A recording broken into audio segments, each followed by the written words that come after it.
Merci de m'avoir invité. Donc, ce dont je vais vous parler aujourd'hui, effectivement, c'est une tentative de convergence entre des travaux qui relèvent plutôt de l'écologie et de la démographie, des travaux qui relèvent plutôt de la biologie évolutive. Sachant que moi, à l'origine, j'ai plutôt été formé comme généticien des populations, comme Monsieur Boyd, et que je me suis mis à faire de plus en plus d'écologie au fil des années. Alors, j'ai essayé de faire un exposé, je pensais plutôt pour des gens qui avaient un background SHS, en fait. Donc, j'ai un peu évacué des choses très techniques qui ne sont pas forcément intéressantes. Et ce que je voudrais, c'est faire ressortir aussi des choses qui me tiennent à cœur dans la manière de travailler et dans les idées qu'on a essayé de pousser. Donc, avec ces deux personnes, avec lesquelles je travaille depuis bientôt 30 ans. Et ça, c'est un des aspects aussi de ce qu'on a fait qui est assez intéressant, parce que pendant 30 ans, on a réussi à travailler sans jamais s'engueuler. C'est quand même pas mal. Donc, Patrice David, qui était mon étudiant en thèse, en même temps que la dame qui est là, c'était il y a quelques années. Donc, vous connaissez peut-être son nom, parce qu'il a publié un petit bouquin qui a été réédité plusieurs fois sur la théorie de l'évolution, chez Flammarion. Et puis, l'autre personne là-bas, c'est Jean-Pierre Pointier, qui était chercheur à l'UPHE et qui est maintenant à la retraite, mais depuis maintenant 13 ans, mais qui continue à être super actif. Et on était, il n'y a pas si longtemps que ça, il y a quelques 15 jours, on était ensemble aux Antilles pour échantillonner nos escargots. Alors oui, donc voilà, ce que je vais essayer de faire comprendre, c'est comment on peut faire converger les questions qui relèvent plutôt de l'écologie ou de la démographie, des questions plutôt d'évolution. Alors, bon, comme je disais, moi je suis plutôt dans un background de génétique des populations, donc les questions de biologie évolutive qui ont pu être étudiées au fil des années sur la couleur des ailes des papillons, sur la couleur des coquilles des escargots, ou des choses qui relèvent plus de ce qu'on appelle la génétique quantitative, avec des modèles qui permettent d'expliquer comment des traits évoluent dans le temps et dans l'espace. Donc ça, c'est un peu le background. Mais bon, faut quand même, la question principale, c'est quand même la biologie évolutive. Donc qui dit biologie évolutive dit bien sûr Charles Darwin. Mais si on regarde d'un peu plus près, dans l'esprit de Darwin, je ne suis pas bien sûr que biologie évolutive et écologie étaient franchement séparés. Je pense même que c'était assez fermement lié. Et on peut, il a utilisé le terme de l'économie de la nature, je pense que c'est un des premiers à le faire. Et c'est aussi le titre d'un bouquin par deux collègues qui sont un petit peu à la frontière entre la biologie évolutive et l'écologie. Et bon, voilà, c'est un peu dans cet état d'esprit que moi je vais le placer. Alors, si on regarde un petit peu historiquement, ces deux champs, ils étaient quand même, en tout cas institutionnellement, assez bien séparés. Il n'y a pas si longtemps que ça. Et une des raisons principales, en fait, c'est qu'on pensait que les temps de l'écologie et les temps de la biologie évolutive n'étaient pas les mêmes. En gros, l'écologie, c'est ce qui se passe rapidement, en quelques années ou quelques générations. Et la biologie évolutive, c'est plutôt les trucs qui prenaient beaucoup de temps, fallait que les mutations apparaissent, qu'elles se répandent, etc., etc. Il y a eu pas mal de travaux à partir des années, on va dire, 80, en particulier les études des pinsons de Darwin par Ueli Grant. C'est peut-être l'exemple le plus connu, mais il y a eu d'autres travaux qui ont tendu à montrer que en fait, ces deux temps n'étaient peut-être pas si séparés que ça, et qu'il fallait les considérer de façon... les considérer ensemble. Alors ça a donné naissance à des champs, à des nouveaux champs de travail, en particulier un qui s'appelle la génétique des communautés. Donc génétique, c'était plutôt pour les populations, communauté, c'était plutôt écologie des communautés. Il y a des gens qui ont essayé de rassembler ces deux champs pour essayer de comprendre comment la variation qu'il y a dans les populations peut avoir une influence sur le fonctionnement de différentes espèces dans une communauté.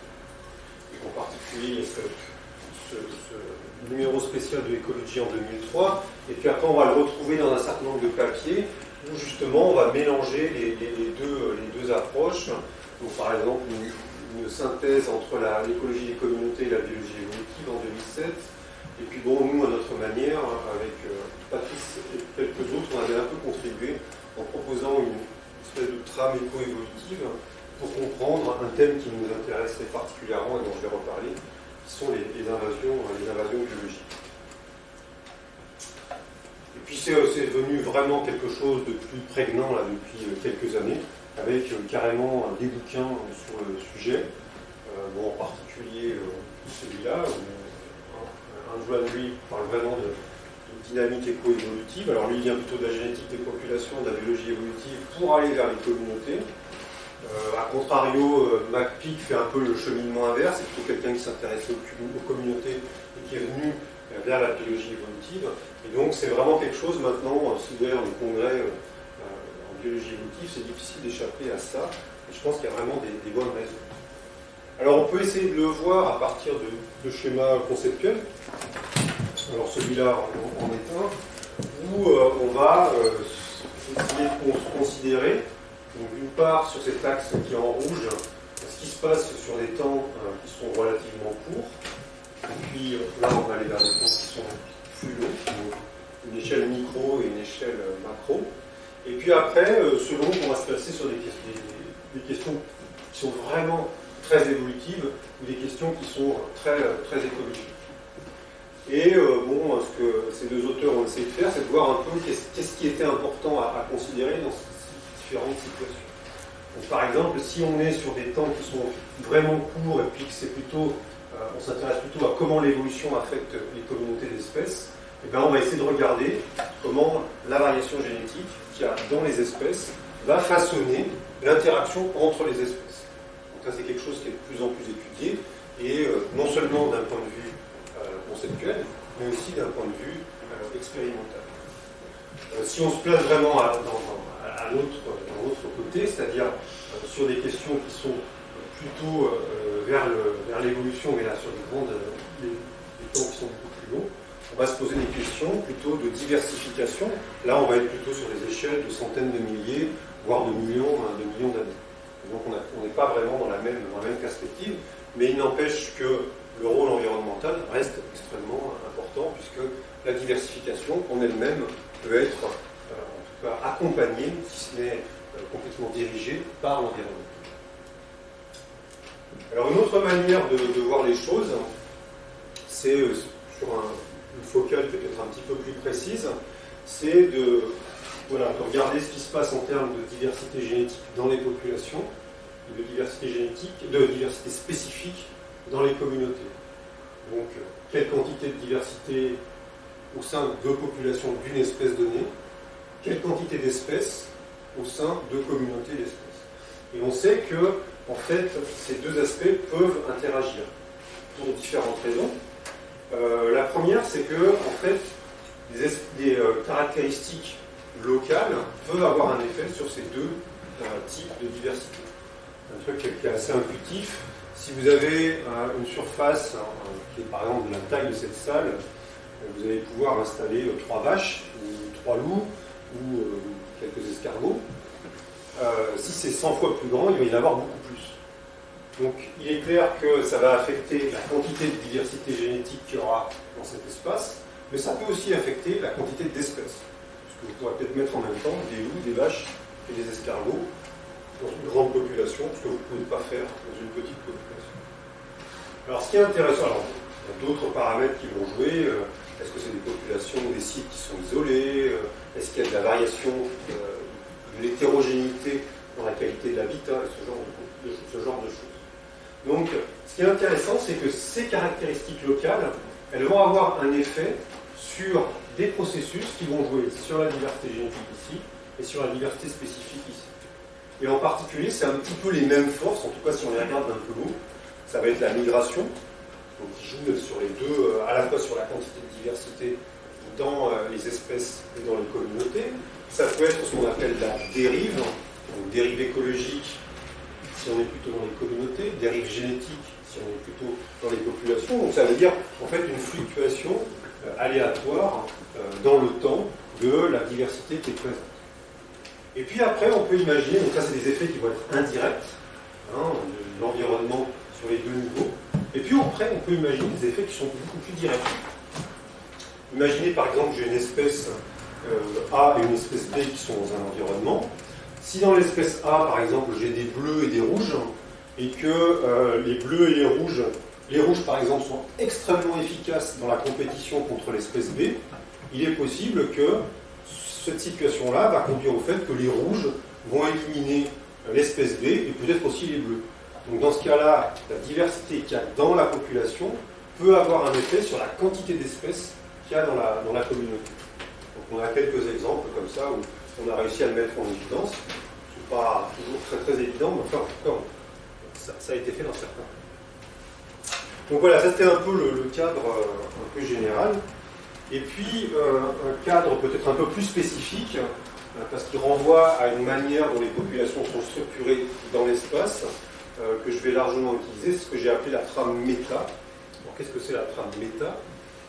Eh ben, c'est le fait que l'espace, en fait, selon le type d'organisme que vous êtes, est structuré. Et vous ne pouvez pas vivre partout, globalement. En tout cas, dans pas mal de cas. Donc ici, vous avez une photo aérienne d'un réseau hydrographique au Canada. Il est clair que les espèces aquatiques, eh ben, on va les trouver là, là, là, et probablement pas là. Donc, pour l'aspect des espèces aquatiques, l'espace est discontinu, l'espace utilisable est discontinu, et on va pouvoir se retrouver dans certaines populations qui auront une grande taille, par exemple celle-là, et des populations qui auront une taille beaucoup plus petite, par exemple celle-là. Donc le nombre d'individus ne va pas être le même, et ça va avoir un effet à la fois sur la diversité génétique et sur le nombre d'espèces. Là, un autre exemple, c'est dans le sud de la Finlande. Donc il y a un plateau granitique qui a été érodé par les glaciers, et ça a laissé ce qu'on appelle des rock pools en anglais, donc des petites mares, qui peuvent faire quelques mètres au carré, des fois être un petit peu plus grandes. Et là-dedans, il y a des organismes qui arrivent à vivre, en particulier des daphnies, qui sont étudiés par certains de mes collègues, et il peut y avoir jusqu'à 3 espèces de daphnies dans ces petites mares. Donc là, encore une fois, on a...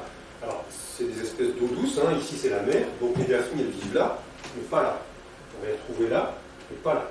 Donc ça veut dire que l'espace, encore une fois, il est discret, et il y a cette trame méta qui va jouer.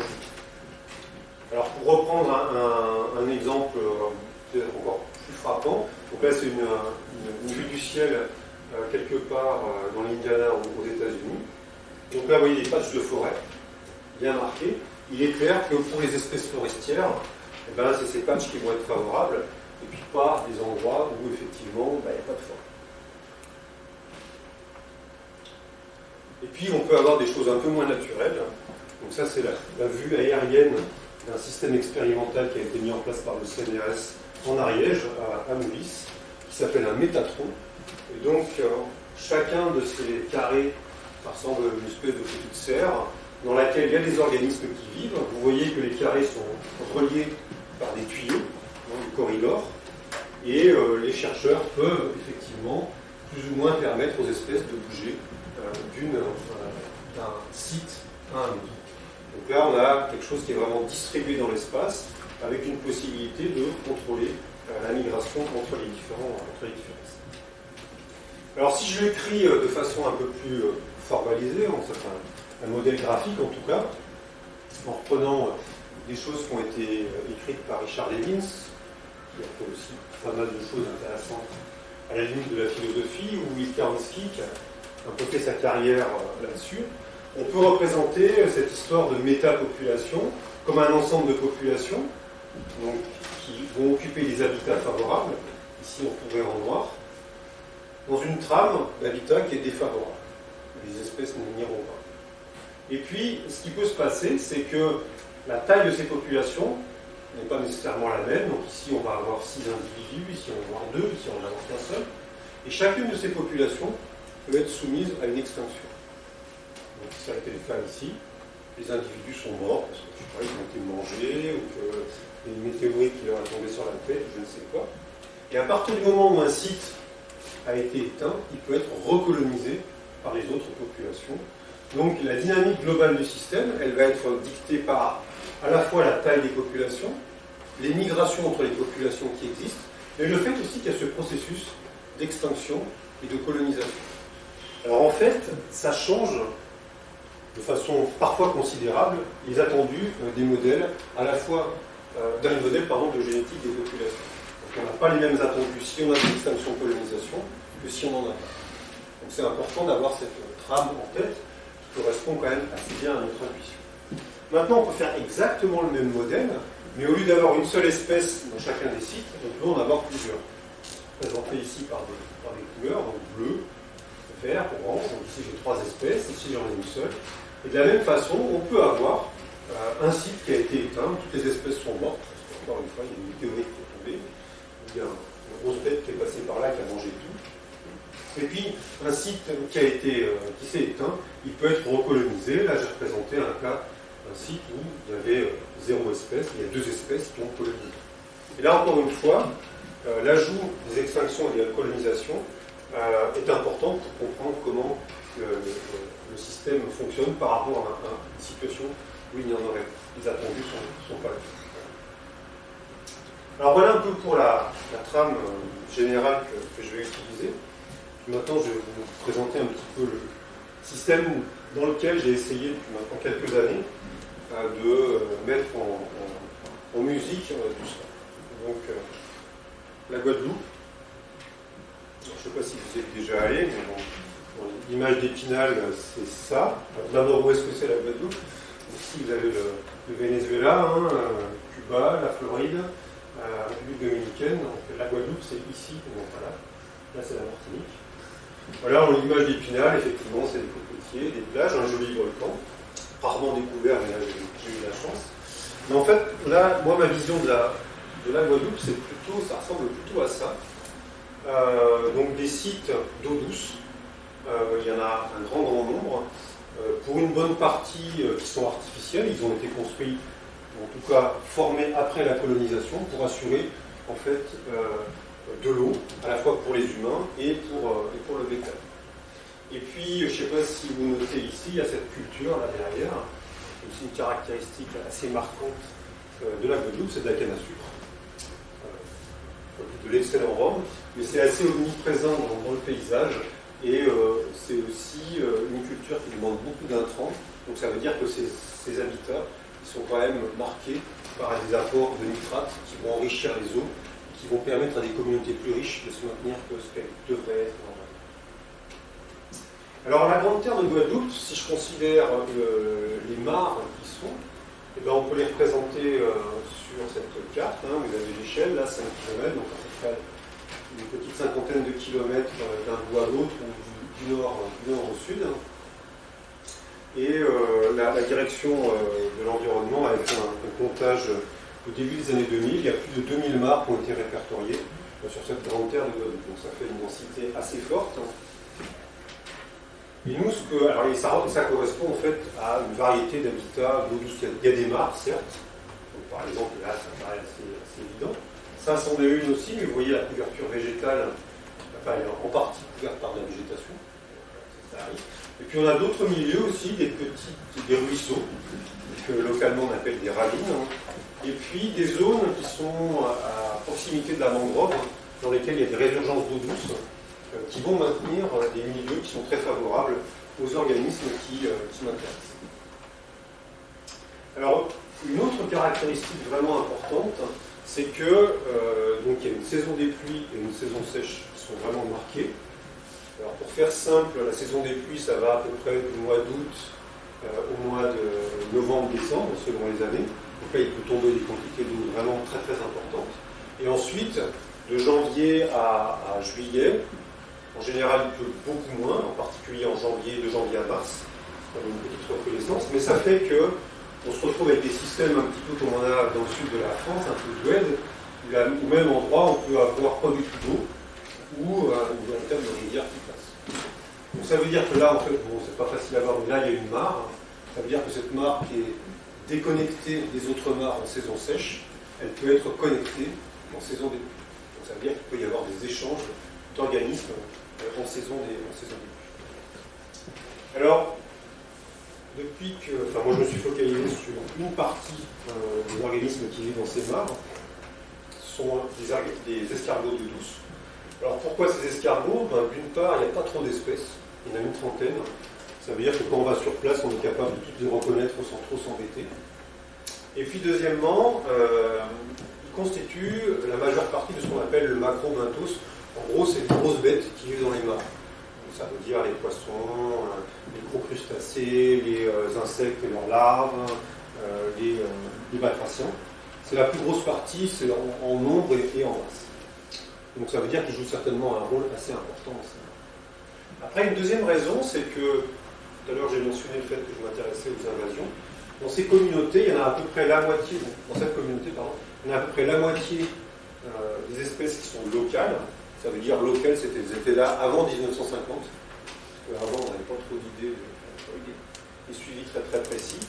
Et puis, donc c'est ces espèces-là. Et puis, l'autre moitié, une quinzaine aussi, qui sont des espèces qui sont des espèces invasives qui ont été introduites par les activités humaines. Toutes ont été introduites involontairement, à part une, celle-ci, et je vous expliquerai après. Alors pourquoi en fait on s'est intéressé à ce système? Alors tout d'abord, c'est parti de quelque chose qui n'avait pas franchement à voir avec ce qui va nous intéresser aujourd'hui. C'est que jusque dans les années 80, il y avait une maladie tropicale qui s'appelle la bilharziose, qui était présente aux Antilles. Alors c'est une maladie qui est transmise par les mollusques. Donc c'est un petit ver de la famille des trématodes qui donne cette maladie et qui doit faire un cycle qui passe obligatoirement par un mollusque et qui a un deuxième hôte qui est un vertébré, identique, qui peut être, en l'occurrence, qui peut être nous. Donc c'est une maladie vraiment assez fréquente en Afrique, pas mal aussi en Amérique du Sud et en Asie du Sud-Est. Et donc jusqu'à pas longtemps, il y avait effectivement cette maladie qui était présente aux Antilles. On la trouve aussi dans le sud de l'Europe, il y a eu pas très longtemps un épisode en Corse.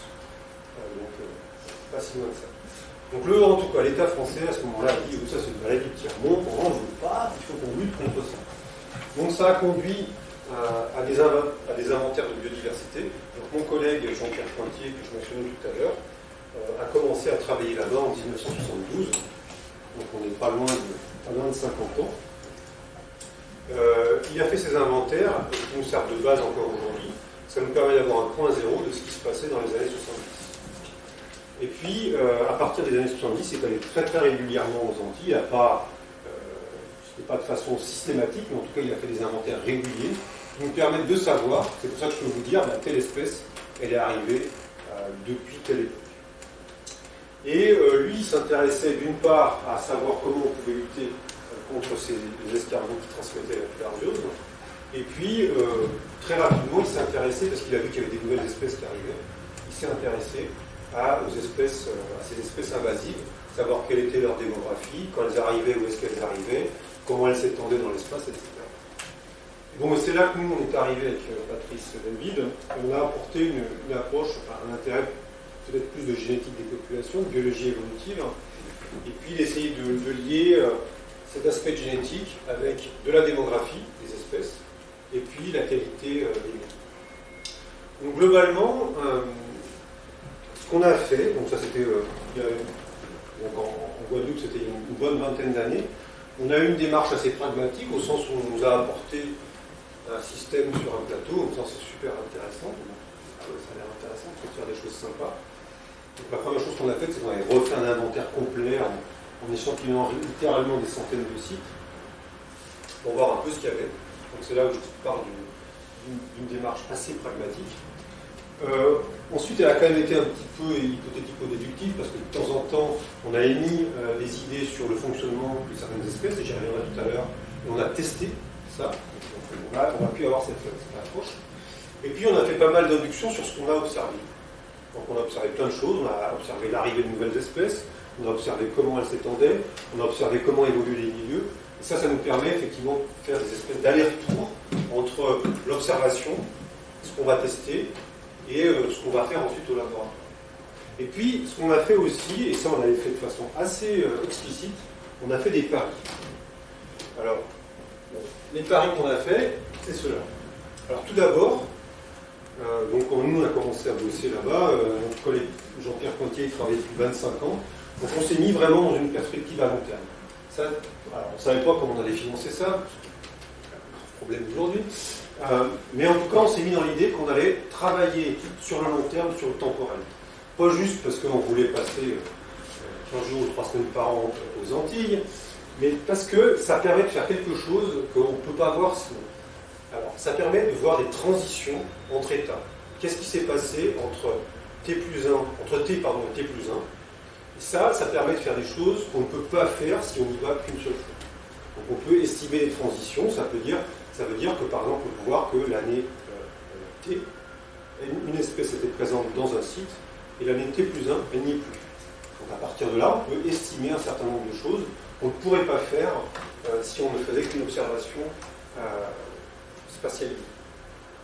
Alors le deuxième pari qu'on a fait, et ça c'était un petit peu à rebours de ce qui se pratique en écologie, c'est qu'on a décidé de cibler un grand nombre de sites. On avait déjà pas mal de données antérieures, hein, comme je vous ai dit. On a décidé de cibler un grand nombre de sites et de les suivre par un temps relativement limité par site. Les écologistes font exactement le contraire. C'est peu de sites qui vont caractériser à fond. Nous, on a fait le pari inverse, parce qu'on pensait que ça nous permettait d'avoir beaucoup de données et d'estimer des choses qu'on n'aurait pas pu estimer en n'ayant qu'un petit nombre de sites, et donc peu de variabilité entre les sites. On aurait été obligé de choisir, par exemple si on avait choisi 5, 10, on verrait qu'on en a choisi un petit peu plus que ça. Le quatrième pari, c'était des approches complémentaires, c'est-à-dire qu'on ne s'est pas contenté d'aller regarder ce qui se passait aux Antilles.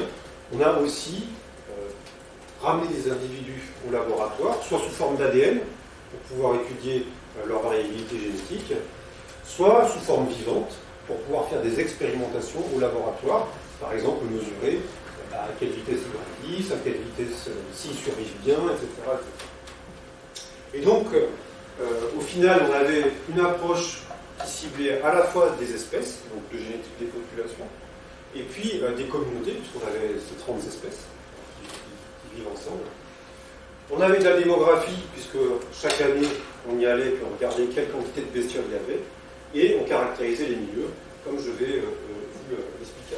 Donc en gros, ce qu'on voulait, c'était observer des tendances, calibrer des modèles, ça veut dire être capable de dire, par exemple, dans le modèle dont je vous parlais juste avant, quel est le taux d'extinction, quel est le taux de colonisation, parce que ça va être des paramètres extrêmement importants pour comprendre la dynamique temporelle, et puis tester certaines hypothèses, par exemple sur les interactions entre espèces. Alors, voilà, je vous ai représenté ici la même carte que tout à l'heure, avec les points en gris qui sont l'ensemble des mares de Grande Terre, et en rouge, c'est les points qu'on a échantillonnés depuis 2000. Donc il y en a environ 250. Alors ça veut dire que c'est une grosse journée, hein. C'est pas juste du fun. 250 sites, sachant que ces sites, certains ont disparu dans le temps, parce que on arrive, ah bah tiens, ils ont construit une maison sur la mare, ou ça s'est transformé en dépotoir, ou la mare a été complètement végétalisée. Donc chaque année, en fait, on rajoute des nouveaux sites, mais en tout cas, on reste sur un panel d'environ 250 sites. Alors, là, vous avez une photo de mon collègue Jean-Pierre Pointier. Vous pouvez voir que le matériel pour l'échantillonnage est extrêmement sophistiqué. Donc, une paire de cuissardes qui permet de ne pas se déchirer dans la végétation, et de ne pas tomber, pas se noyer dans les mares. Et puis ensuite, on a effectivement une passoire accrochée à un manche à balai qui nous permet de farfouiller là où on n'a pas trop envie de mettre les mains, et de récupérer effectivement de façon relativement efficace les escargots qui sont présents dans ces milieux. Alors donc, Jean-Pierre Pointier avait fait des estimations de l'efficacité de cette méthode. Elle est très efficace par rapport à d'autres méthodes qui consisteraient à vraiment échantillonner ce qu'on appelle des cadrages, et on met un cadre et puis on compte exactement ce qu'il y a, donc ça marche. Et donc ça, on le fait annuellement depuis 2000. Alors qu'est-ce qu'on fait quand on est sur place, là, qu'est-ce qu'on mesure? Donc tout d'abord, on regarde les espèces, présence, absence, okay. On est devenu pas trop mauvais à les reconnaître. Et puis, ce qu'on estime, c'est la densité à l'œil. Ça aussi, on se rend compte qu'on est devenu assez bon à faire ça. D'autant plus que quand on travaille, en fait, on travaille indépendamment autour de chacune des mares. Et ensuite, on se dit, bah, t'en as vu combien? Et ça marche relativement bien. Après, on fait un truc qui se fait pas très souvent en écologie. On essaie de mesurer ce ce qu'on appelle la détectabilité sur un sous-ensemble de C. Qu'est-ce que c'est que ce truc-là? Ça peut paraître assez technique, mais c'est assez important. Si vous allez dans un site, il se peut que vous observez l'espèce A, l'espèce B, et pas l'espèce C. Mais c'est pas parce que l'espèce C n'est pas là, c'est simplement que vous ne l'avez pas observé. Et ça, les démographes, depuis quelques temps, se sont rendus compte que ça peut avoir une importance assez colossale dans la manière d'estimer les paramètres et dans les résultats de l'estimation. Donc, de façon systématique, on a estimé la détectabilité de nos espèces. Alors, le bon côté, c'est que les espèces très fréquentes ont une bonne détectabilité. C'est de l'ordre de 60 à 70%. Ça veut dire que quand je vais dans un site, si j'ai vu une espèce, ou plutôt si la proba de la voir, c'est 60 à 70%. Il y a quand même 30 à 40% où je ne la verrai pas. Les espèces plus rares, c'est un peu plus compliqué. On peut avoir des taux de détectabilité qui sont beaucoup plus faibles. Bon, donc on garde toujours ça en tête. Quand je dis que c'est bon, ça veut dire que sur beaucoup d'espèces, par exemple sur des oiseaux ou sur des mammifères, on peut avoir des détectabilités qui sont à 10%, 20%. Donc vous voyez, ça veut dire qu'on... C'est quelque chose, ouais. C'est une question pratique complètement bête. Hein. Oui. Quand tu as beaucoup d'escargots dans ta station, oui. Tu le remets. Hein. Oui. Oui. Alors, sauf si on veut faire des échantillonnages pour récupérer de l'ADN, l'escargot, on regarde, on le caractérise. Alors, on a une petite bassine pour les mettre, tu vois, pour être sûr de l'espèce, puis après, on les rejette. On garde. Et tu risques pas de compter deux fois. Oh non, avec les densités qu'il y a. Ça, c'est des densités, ça. Et puis de toute façon, alors, il y a deux situations. C'est la situation de l'espèce qui n'est pas très fréquente, donc celle-là on ne risque pas de la compter deux fois. Et après, il y a la situation de l'espèce qui est super fréquente, donc tu donnes un coup de passoire, il y en a 200. Voilà, donc ça, on a des petites astuces pour estimer assez proprement ce qu'on fait. Mais non, globalement on ne garde pas les espèces. Alors ensuite, quand on est sur place, on estime un certain nombre de paramètres environnementaux relativement simples. Encore une fois, on fait le pari d'aller vite. Donc, on estime la taille du site. Est-ce que le site est connecté à d'autres sites visuellement? Voilà, c'est la topographie qui va nous le dire. On estime la couverture végétale. Je vous ai montré des photos tout à l'heure de mares qui étaient complètement couvertes de végétation, ce qui n'est certainement pas la même chose qu'une mare où il n'y a vraiment pas du tout de végétation, sachant que les mollusques pondent sur la végétation, se nourrissent sur la végétation, donc c'est quelque chose d'important. Et puis on va avoir des indices, par exemple, de stabilité de ces sites qu'on va mesurer à partir de différents paramètres. Ou par exemple la pluviométrie qui va être un indicateur plutôt de saison. Il y a un certain nombre de stations météo en Guadeloupe. Donc en gros on a une idée de à chaque saison ce qui tombe. On ne le sait pas par cycle, mais on le sait pour une année en tout cas. Donc il y a des bonnes années pour les escargots, il y a beaucoup d'eau, et puis des années qui sont beaucoup moins. Donc ça, effectivement, on peut le réintroduire dans nos années.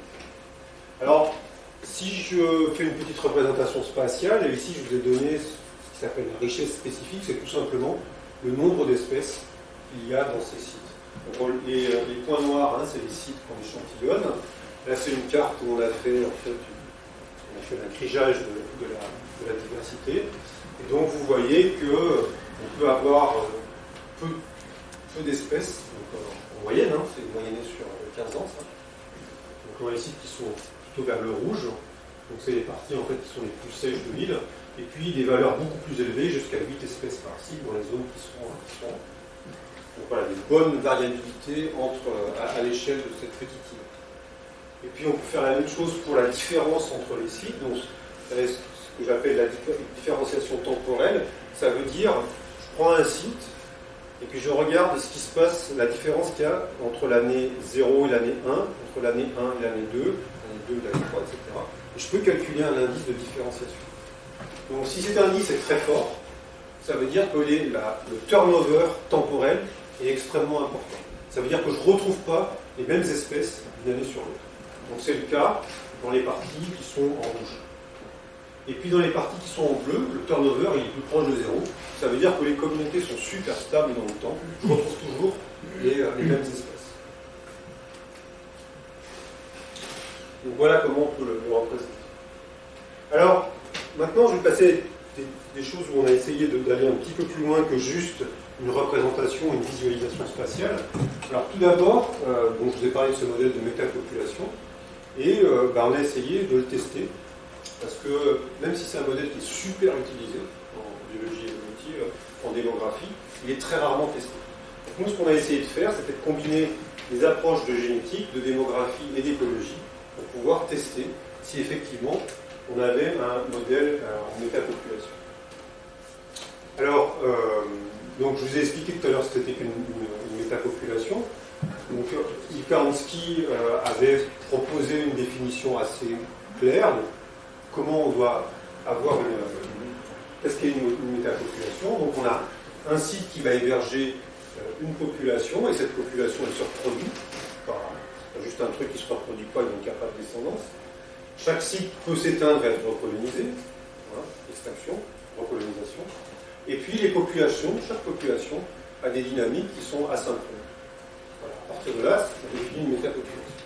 Alors le truc, c'est que, en fait, si on regarde ça d'un peu plus près, en particulier en termes génétiques, les conditions dans lesquelles on peut avoir une métapopulation, comme l'ont montré ses collègues, sont finalement assez restrictives.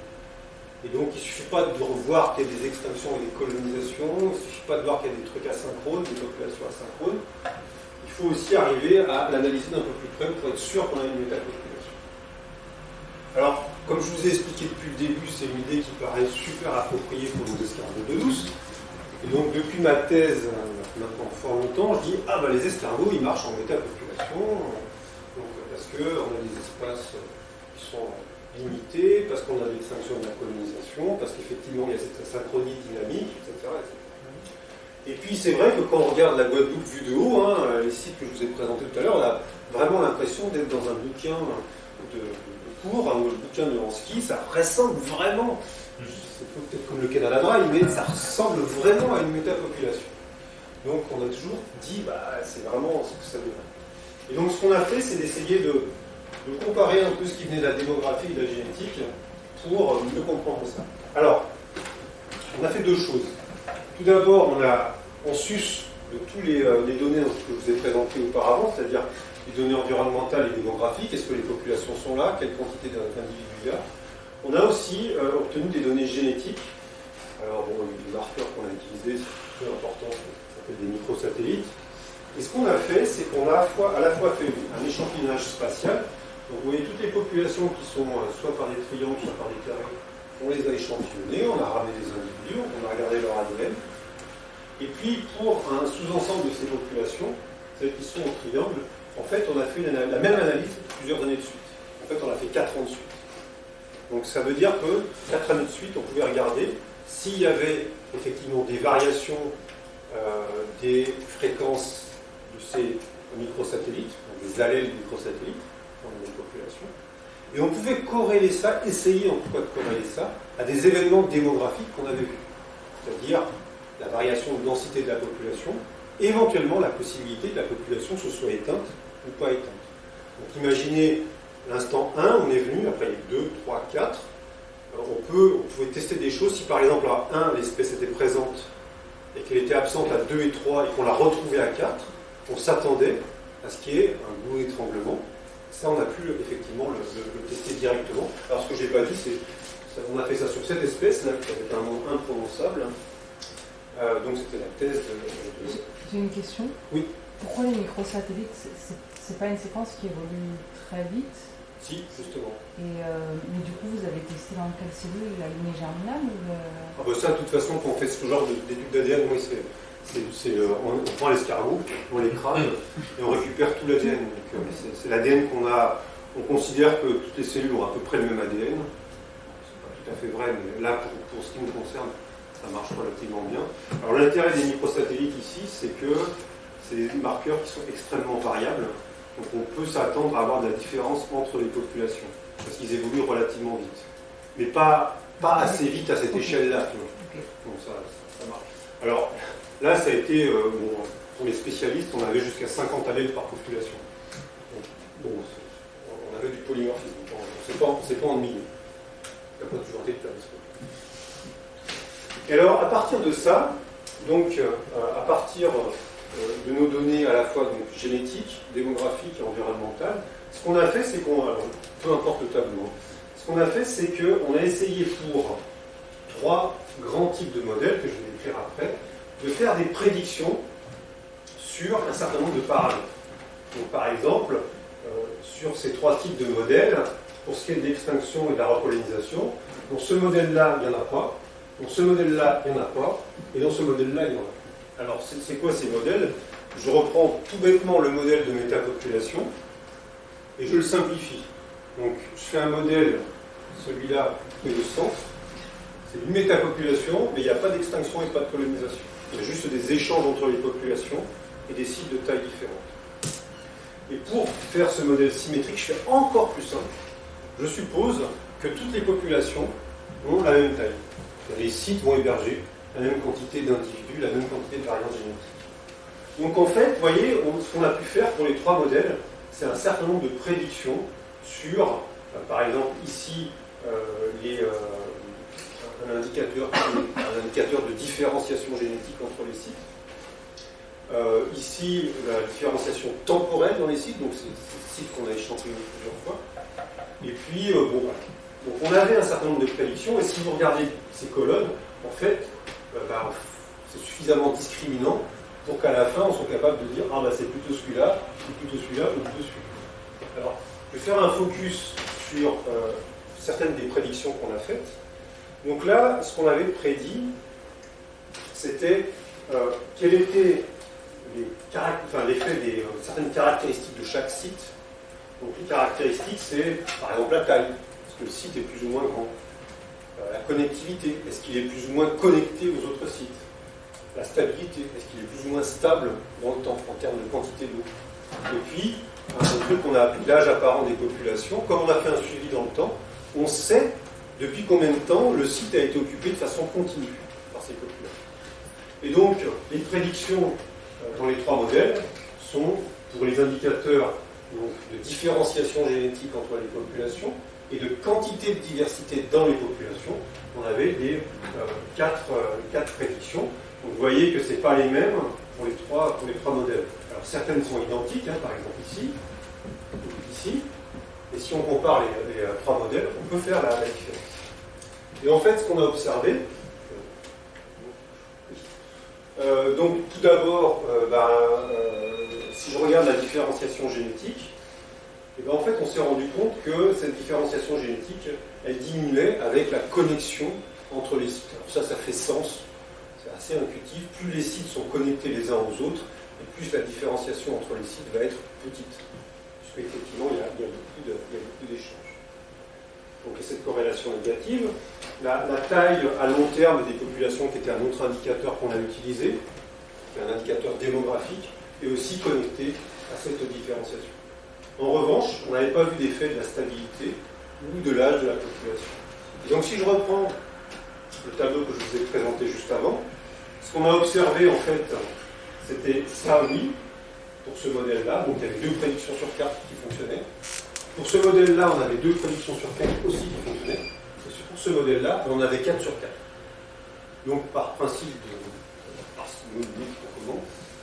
on a conclu que ce qui était le plus vraisemblable, c'était que c'était ce modèle-là qui fonctionnait pour cette espèce. En fait, si je reprenais le tableau en entier, c'est ce modèle-là qui marche le mieux pour cette espèce. Bon, c'est un peu dommage pour ce qu'on a toujours raconté, donc c'est pas le meilleur modèle, c'est pas le modèle de métapopulation, c'est plutôt ce modèle où l'extinction et la colonisation n'ont pas un effet colossal. Alors, donc, on l'avait fait sur l'espèce là au nom imprononçable, qui est ici, mais on a répliqué ce travail de façon un petit peu moins précise, d'accord, sur 3 autres espèces. Et en fait, on tombe sur les mêmes résultats. Donc, en gros, ce qui paraît le plus important dans ce système, c'est le rôle de la connectivité entre les sites, qui va structurer la différenciation génétique dans tous les cas. En fait, ça structure aussi la différenciation spécifique, c'est-à-dire que la quantité d'espèces est liée à cette connectivité. Donc, dans 4 cas, on retrouve ce modèle qui est au centre du tableau, et non pas le modèle de métapopulation.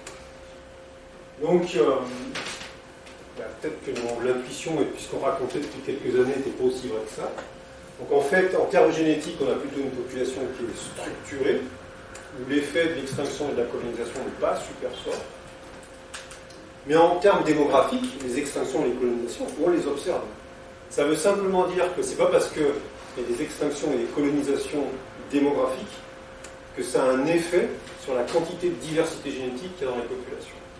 Donc ça peut paraître un petit peu contre-intuitif, mais ça veut simplement dire que quand il y a une recolonisation, la quantité de diversité qui arrive est suffisamment importante pour contrebalancer cet effet. Alors c'est toujours une question un petit peu d'échelle de temps. Les choses ne se passent pas exactement à la même échelle. Alors voilà, c'était le premier exemple que je voulais donner. Le deuxième, c'est comment on peut avoir un lien entre démographie et puis vraiment une évolution rapide, une évolution darwinienne dans une population. Alors là, je vais passer en fait de la métapopulation à la métacommunauté, que je vous ai expliqué tout à l'heure. Et puis, parler d'abord de l'effondrement d'une métapopulation. Je vous ai dit qu'il y avait de la bilharziose à une époque. Et la bilharziose, elle est transmise par cette espèce, vous voyez, 1 cm à peu près, ça s'appelle Bionfalaria glabrata. Et puis, mon collègue Jean-Pierre Pointier, enfin plutôt mon collègue Claude Combe, est allé chercher au Venezuela cette espèce. Il l'a amenée en Guadeloupe. Ils ont fait des tests à l'INRA en Guadeloupe, ils se sont rendus compte que ça a été un bon compétiteur. Et donc, mon collègue Jean-Pierre Pointier a décidé de l'introduire dans un certain nombre. Il y a le PHE, alors c'est des gens qui sont pas éthiques. Il a décidé tout seul. Tu sais, dans ces années-là. C'est quelle année 78, 79. Ouais. David, qui était au CNRS, a fait la même chose à Tahiti avec une bande. Oui, tout à fait. Donc il n'y a pas qu'à le PHE.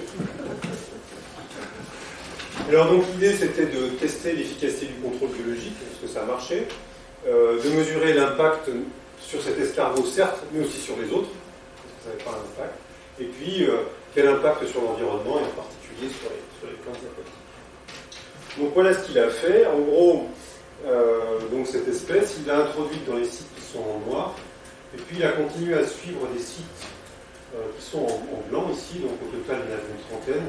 Quelques-uns étaient dans une petite île, donc il n'a pas introduit dans une autre île qui s'appelle Marie-Galante, qui fait partie de l'archipel guadeloupéen.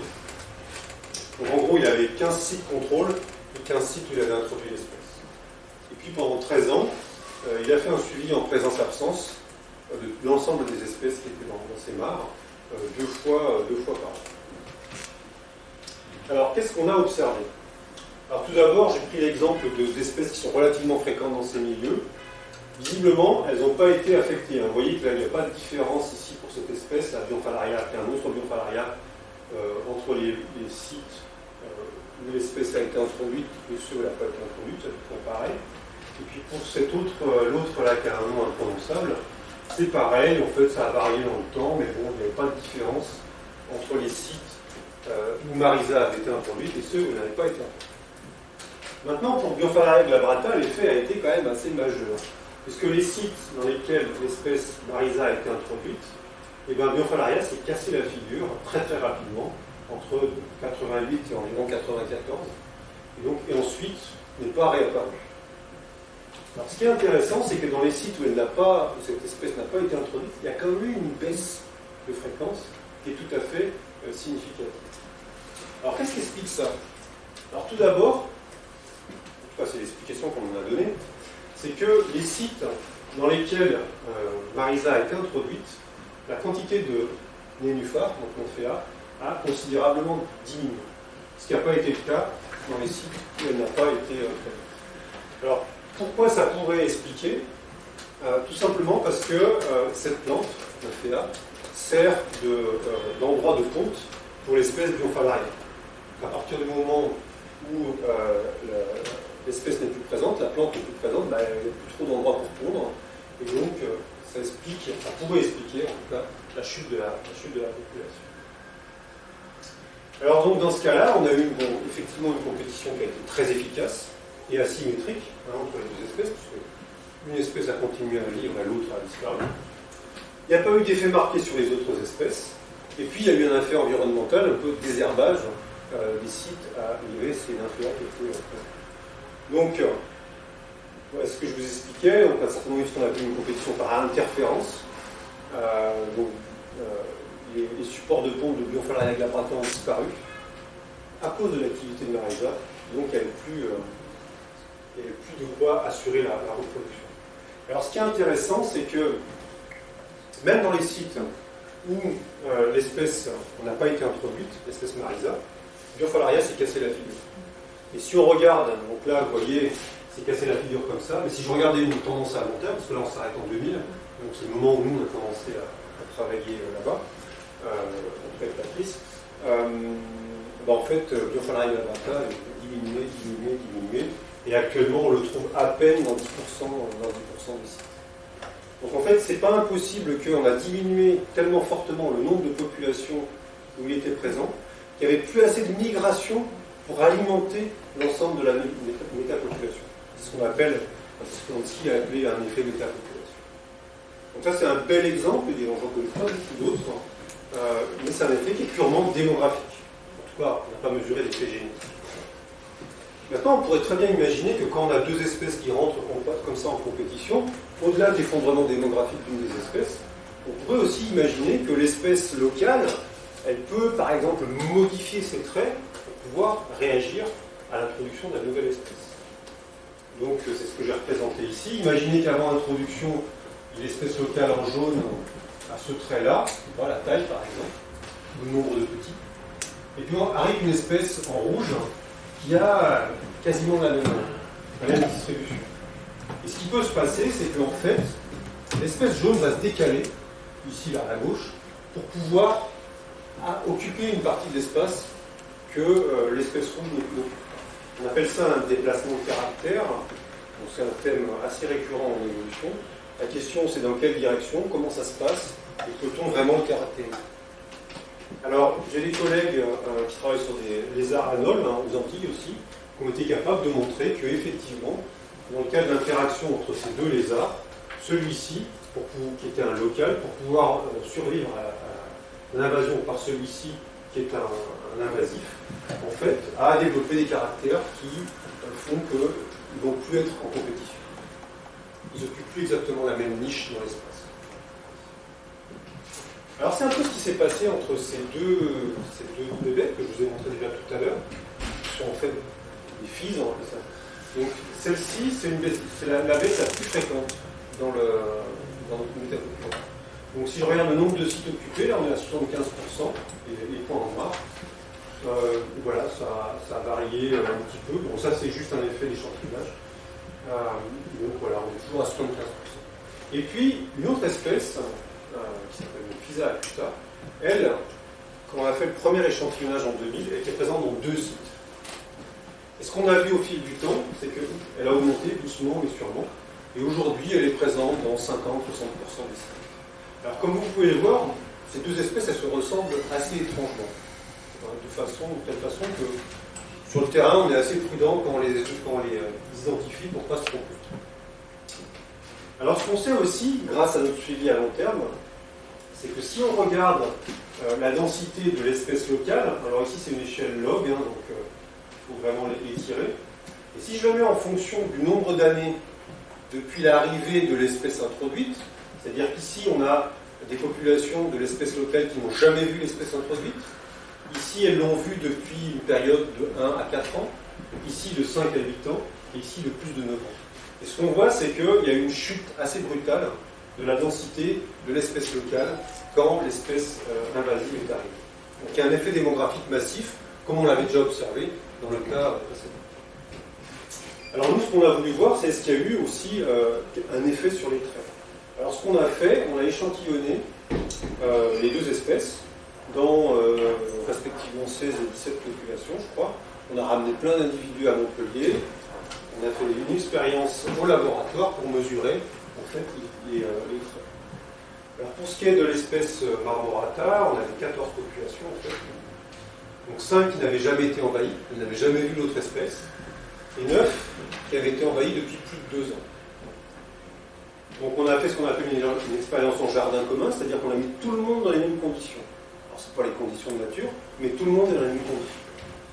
c'est une condition qui permet en fait d'estimer si effectivement on a une véritable évolution ou si c'est juste une évolution par plasticité. À partir de là, on a regardé 11 traits qui sont liés à la croissance, la taille de la coquille, la survie, la fécondité.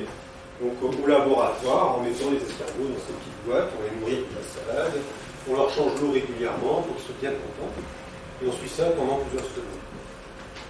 Alors je vous passe les détails, mais si ensuite on projette l'ensemble des traits dans un espace multidimensionnel, on se rend compte que les populations qui ont été récemment envahies ou jamais envahies se situent par là, alors que les populations qui ont été envahies de façon plus ancienne se situent par là. C'est hautement significatif, c'est-à-dire qu'il y a une divergence dans l'espace des traits pour ces deux types de populations.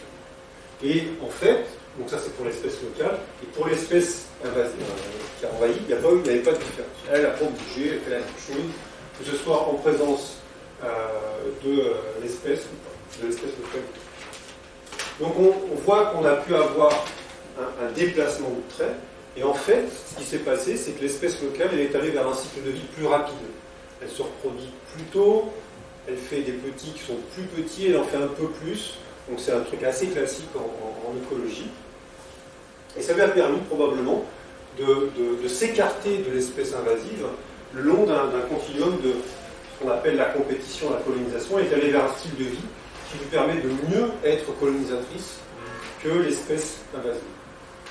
Donc ça, c'est aussi quelque chose qui est assez classique en écologie, cette espèce de compensation entre l'efficacité à la colonisation et l'efficacité à la compétition. Donc dans ce cas-là, on a été capable de montrer que cette divergence qui existait initialement, elle s'est élargie avec l'arrivée de l'espèce compétitive.